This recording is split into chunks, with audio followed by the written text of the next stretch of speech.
जय श्री कृष्ण सा। आप सभी का मेरे चैनल पर स्वागत है। आज नवरात्रि का 9वां दिन है और 9वें दिन माँ मातंगी की पूजा की जाती है। तो आइए जानते हैं उनकी पूजा का महत्व व उनकी उत्पत्ति की कथा।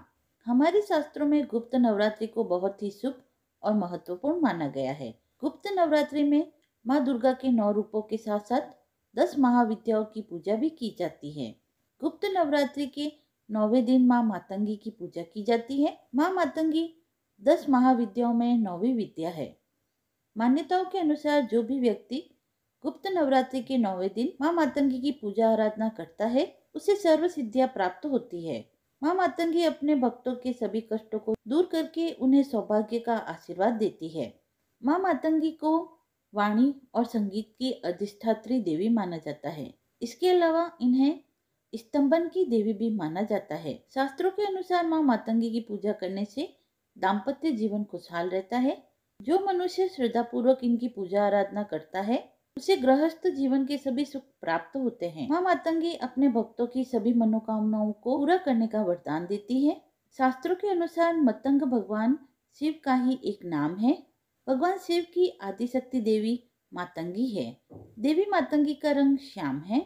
यह अपने मस्तक पर चंद्रमा को धारण करती है। माता मातंगी में राक्षसों का वध करने के लिए तेजस रूप धारण किया है। माँ मातंगी लाल रंग के वस्त्र धारण करती है। इनकी सवारी सिंह है और यह अपने पैरों में लाल पादुका और गले में लाल माला धारण करती है।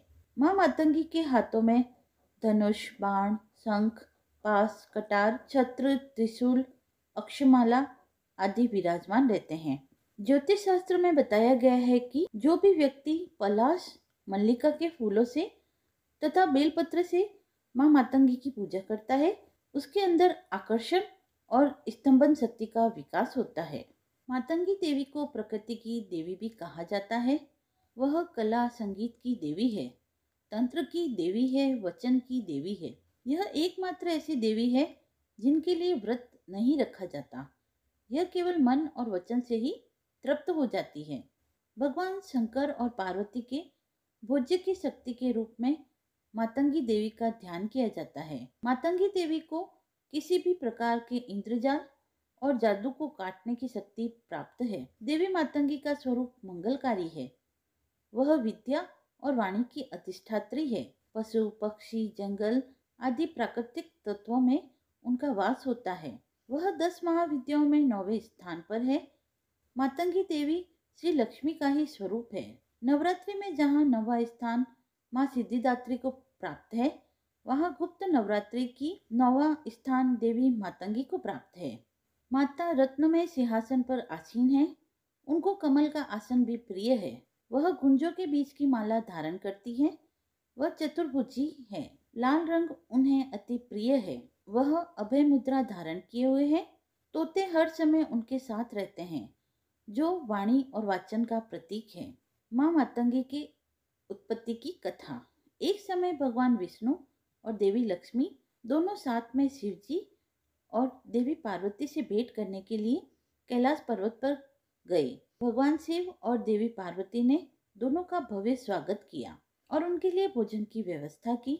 अन्न ग्रहण करते समय अन्न के कुछ अंश भूमि पर गिर गए। भूमि पर गिरे अंश से एक सुंदर कन्या उत्पन्न हुई तथा उसने उच्चिष्ट भोजन का आग्रह किया। चारों देवताओं ने उन्हें प्रसाद के रूप में उच्चिष्ट भोजन प्रदान किया। इस तरह देवी मातंगी की उत्पत्ति हुई।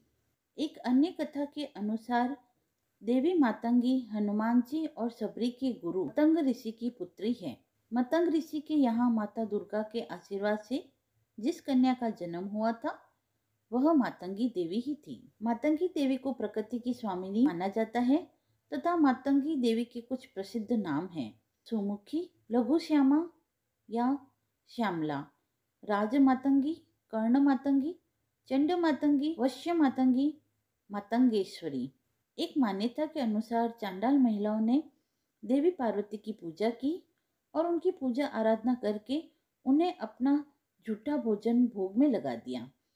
उनके ऐसा करने से देवगण व शिवगण नाराज हो गए, परंतु देवी पार्वती ने उन चांडालियों की भक्ति को देखते हुए माँ मातंगी के रूप को धारण किया व उनके भोग को स्वीकार करके ग्रहण किया। तभी से माता मातंगी कहलाने लगी। माता मातंगी की जयंती अक्षय तृतीया अर्थात वैशाख शुक्ल तृतीया को मनाई जाती है। शिव की यह शक्ति असुरों को मोहित करने वाली और साधकों को अभिष्ट फल देने वाली है। गृहस्थ जीवन को श्रेष्ठ बनाने के लिए लोग इनकी पूजा करते हैं। माँ मातंगी का मंत्र स्फटिक की माला से 12 माला मंत्र का जप करना चाहिए और माँ मातंगी का मंत्र है ओम ह्रीं ऐं भगवती मंगतेश्वरी श्रीं स्वाहा।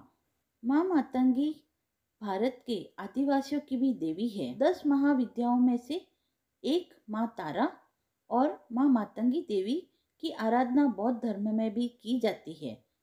बौद्ध धर्म में माँ मातंगी को मातागिरी कहा जाता है। मान्यताओं के अनुसार जो भी व्यक्ति सच्चे मन से माता मातंगी की पूजा और मंत्र साधना करता है, माता उस पर प्रसन्न होती है और साथ ही सभी प्रकार के दुख और दरिद्रता से मुक्ति दिलाती है। वह साधक के ऊपर माँ मातंगी की कृपा दृष्टि सदैव बनी रहती है। माँ मातंगी की साधना करने से मनुष्य को जीवन में ज्ञान, धन, सम्मान, प्रतिष्ठा की प्राप्ति होती है।